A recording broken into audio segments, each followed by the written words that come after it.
गेल सुन रहल छी मधुर मिथिला म्यूजिक के प्रस्तुति।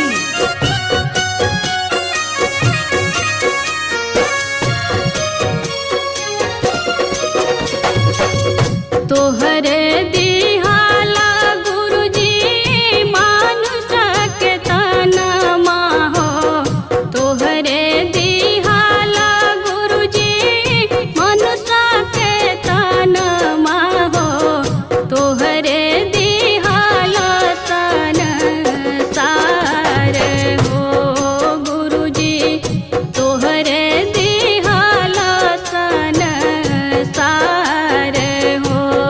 शिव गुरु काहे रचना माया के बाजार हो।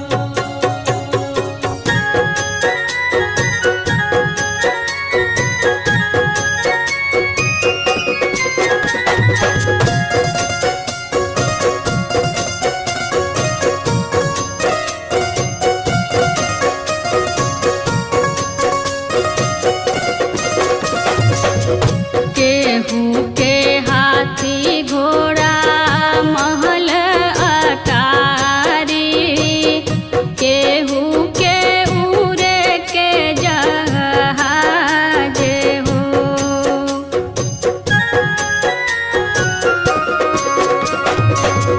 केहू के हाथी घोड़ा महल अटारी, केहू के उड़े के जहाज हो।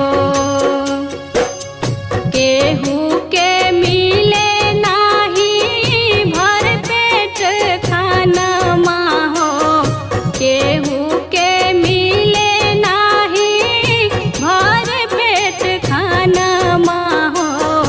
एक एक रोटी लाला चार हो शिव गुरु, एक एक रोटी लाला चार हो गुरुजी, काहे रचना माया के बाजार हो।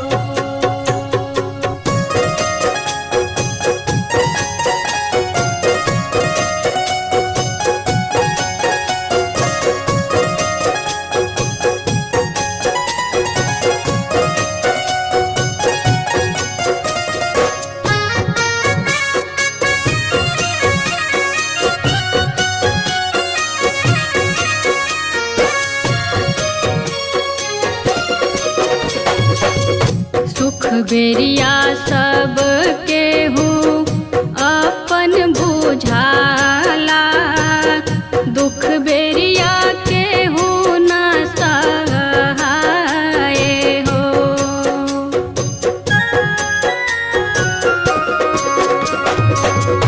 सुख बेरिया सब केहू अपन बुझाला, दुख बेरिया केहू न सहाय हो।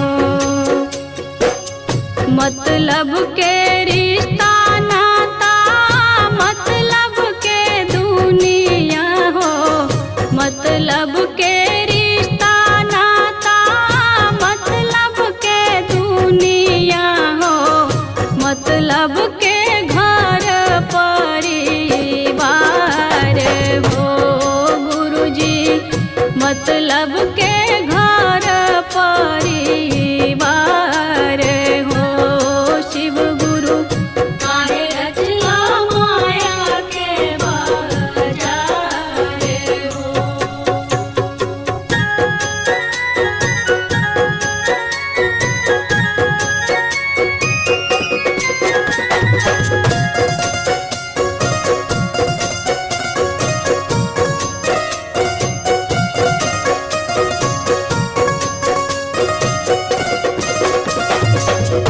रोजे रोजे घूमे